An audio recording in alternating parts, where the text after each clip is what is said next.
Hello friends, जानू तो kitchen house में तमारुं स्वागत है।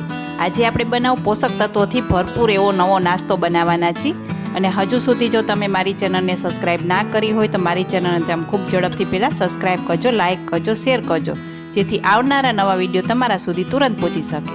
તો ચાલો જોઈ લઈએ આપણે ફટાફટ રેસીપી। સૌપ્રથમ આપણે એક મિક્સિંગ બાઉલ લેવાનું છે, તેમાં આપણે અડધા કપ જેટલો બાજરાનો લોટ લેવાનો છે, 3 થી 4 ચમચી જેટલો ચણાનો લોટ લેવાનો છે। હવે અડધા કપ જેટલું આપણે ખાટું દહીં લેવાનું છે અને અડધા કપ જેટલું આપણે પાણી એડ કરી દઈએ એમાં આપણે। હવે સરસ રીતે આપણે મિક્સ કરી દેશું, ગાંઠા ન પડે તેનું ખાસ ધ્યાન રાખજો। હવે આપણે ફરીથી થોડું પાણી એડ કરવાનું છે ને સરસ મજાનું બેટર તૈયાર કરવાનું છે। બસ આવું જ બેટર આપણે રાખવાનું છે। હવે અહીંયા આપણે કોઈ રેસ્ટ આપવાનો નથી હોતો। હવે તેમાં આપણે 1 નંગ લીલું મરચું એડ કરી દઈ, 2 ચમચી જેટલું આદુનું છીણ છે તે એડ કરવાનું છે, 1 ચમચી જેટલું આખું જીરું એડ કરવાનું છે, 2 થી 3 ચમચી જેટલા ઝીણા સમારેલા કેપ્સિકમ છે તે એડ કરી દઈ, 2 થી 3 ચમચી જેટલા ગાજરનું છીણ છે તે પણ આપણે એડ કરી દઈ, 2 થી 3 ચમચી જેટલા ઝીણા સમારેલા ટમેટા છે તે પણ આપણે એડ કરી દઈ, 2 થી 3 ચમચી જેટલી કોથમીર એડ કરવાની છે, 1 ચમચી જેટલા ચીલી ફ્લેક્સ એડ કરવાના છે, સ્વાદ અનુસાર આપણે નમક એડ કરી દઈ। હવે બધું સરસ રીતે આપણે મિક્સ કરી દેશું। તમારી પાસે કોઈ પણ વેજીટેબલ હોય તે તમે યુઝ કરી શકો છો। હા, તમને મારો વિડીયો કેવો લાગે છે તે કોમેન્ટ બોક્સમાં જરૂરથી જણાવજો।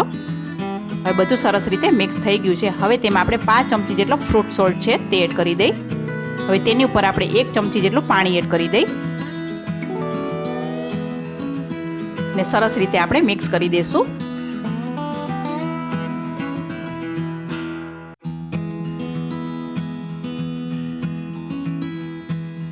અહીંયા મેં 3 થી 4 નંગ બ્રેડ લીધેલી છે, નાની સાઈડની આવે તે લીધેલી છે।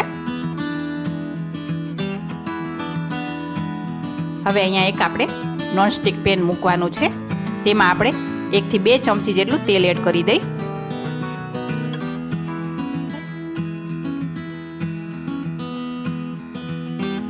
હવે અહીંયા આપણે બ્રેડ ઉપર જે બનાવેલું બેટર છે તે આવી રીતના પાથરી દેવાનું છે।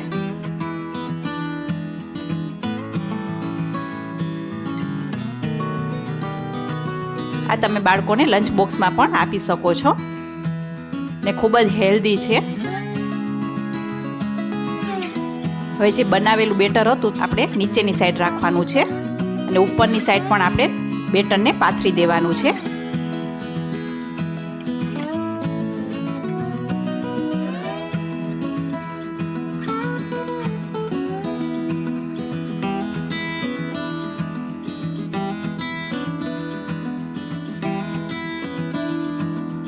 હવે આપણે નીચેની સાઈડ એકદમ સરસ રીતે ચડવા દેવાની છે।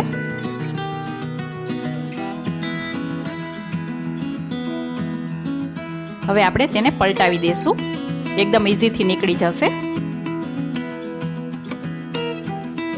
હવે નીચેની સાઈડને પણ આપણે એકદમ સરસ મજાનું ક્રિસ્પી થવા દેશું।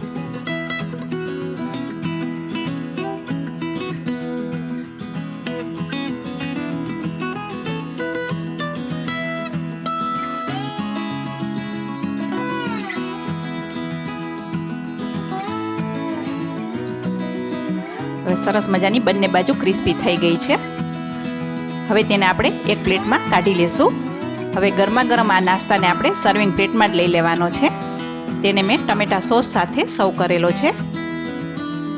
તો છે ને સરસ મજાની રેસીપી, જોતા જ ખાવાનું મન થઈ જશે। તો કેવી લાગી આજની મારી આ રેસીપી? તમે જરૂરથી લાઇક, શેર ઓર સબસ્ક્રાઈબ કરજો અને મને કોમેન્ટ પણ કરજો। ફરી મળીશું અવનવી રેસીપી સાથે, ત્યાં સુધી આવજો।